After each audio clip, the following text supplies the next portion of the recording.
Hey, what's good? This your boy. About to show you quick how to smoke some ribs. Some people use the 3-2-1 method.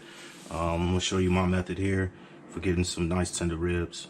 Fortunately, we didn't have baby backs, so I had to go with some pork shoulders.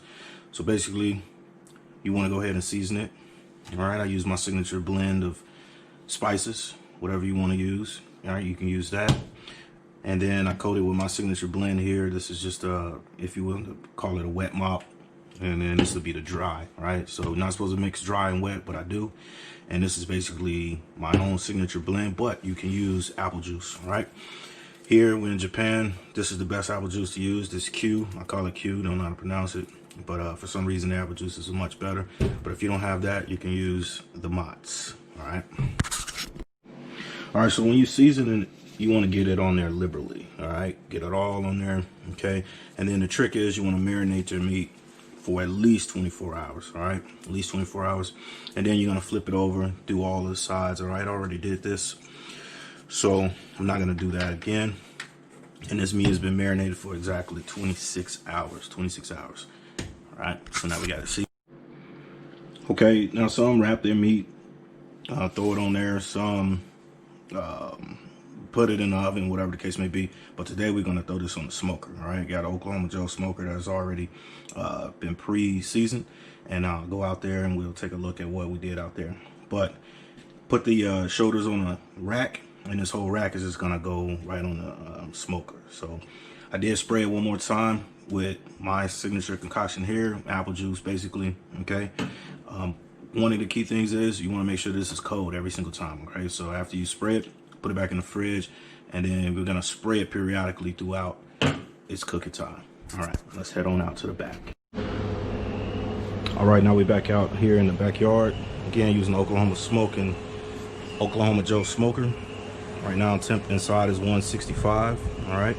And then our cooking thermometer here is at 93, but we haven't put it inside yet. So we're gonna go ahead and throw this whole rack in there. If you got a smoker, it's great. I'm gonna cook this on low the whole time, so it should be around 170 to about 180. Some smokers only go to 200 or start at 200. Doesn't matter, 2 is still low, but we're gonna cook this real low today. So we look inside. One of the things you wanna do is season the grill, okay? I've used this grill several times, so all we did was just fire it up and let it sit for about 30 minutes, at least 30 minutes. So we're going on about 45 minutes here. All of the grease that was in there, all that flavor is getting locked in, and we're gonna go ahead and throw this rack on there. All right. Now I like to throw mine right in the center, okay, real easy. And for this particular smoker, I got sear and smoke, so if you have that, make sure it's on smoke, because we wanna smoke this low. And the next thing we're gonna do is put our thermometer in. So I'm gonna try to find the biggest one.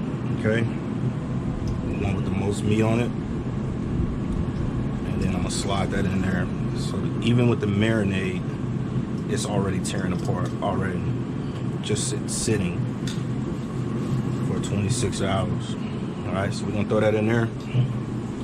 Come down, and for the pork, what we want to do is we want to render some of that fat. So I'm gonna go 198 degrees. 198 degrees is what I want to set this at.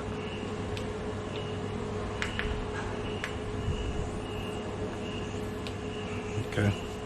Now I really wanted that 197, but that extra degree is going to be the time it's going to take me to get out here, take it off, and let it sit and rest. This is important that you want to let it rest. All right.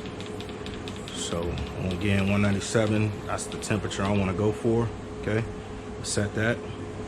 And it should take about 8 hours.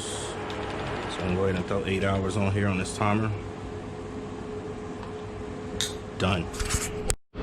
All right, a couple more things. With the smokers, kind of tricky, especially if you don't shut them down properly and you start it back up. You could have a fire. It happens to me all the time. So I always keep water out here, all right? Remove anything that's flammable, you know, and just know your grill. Okay, so now we're gonna do is check our pellet level, and the pellets I'm using is Oklahoma Joe's Competition pellets. All right, it's a combination of different flavors, but you feel free to use whatever you want. And here is my bucket here, Oklahoma Joe's. So we're gonna throw a few more pellets in there. Now, you don't want to overfill it, all right? But you don't want it to run out either. Now, this is highly sophisticated. Basically, put some holes in the bottom, all right? And this way, I won't get all of the pellet dust in there, all right? The dust is bad.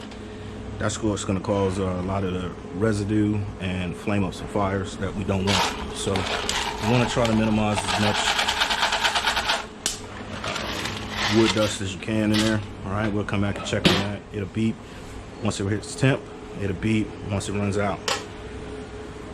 So that's pretty much it. Now we're just gonna come periodically and just check on it, and we'll keep spraying it with the mop or whatever your signature concoction is. Again, you can use apple juice. It's one of the best methods. And some would say go ahead and wrap it in the middle. That's fine.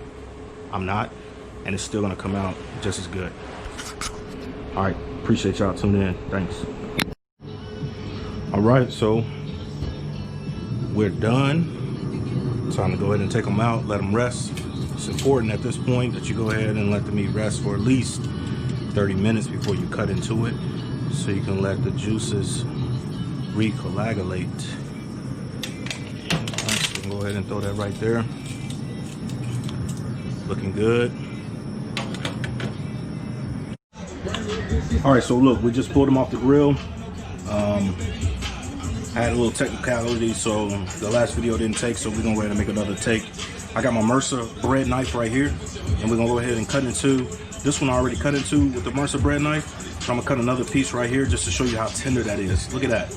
Look at that right there. And that's without using the 3-2-1 wrap, whatever they call it, method. This is straight low and slow, all right? Using a 26-hour marinade with my own signature spices, my own signature mop or cold rub, if you will. And look, this is a bread knife, you know what I'm saying? Oh, that's gonna be so good. I wish y'all could smell it, you know. I'm gonna go ahead and get a piece of this right here.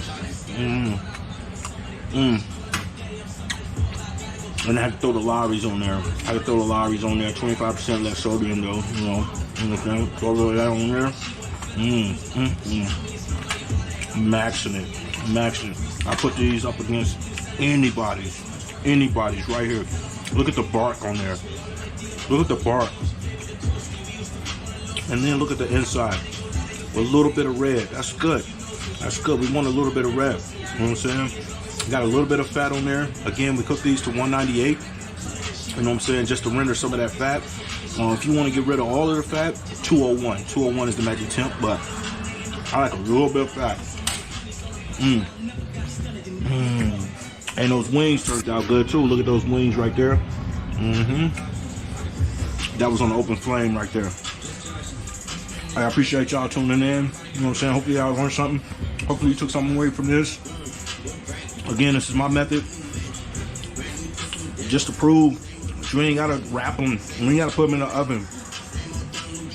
Take a little bit of tender love and care. Man, he's on point.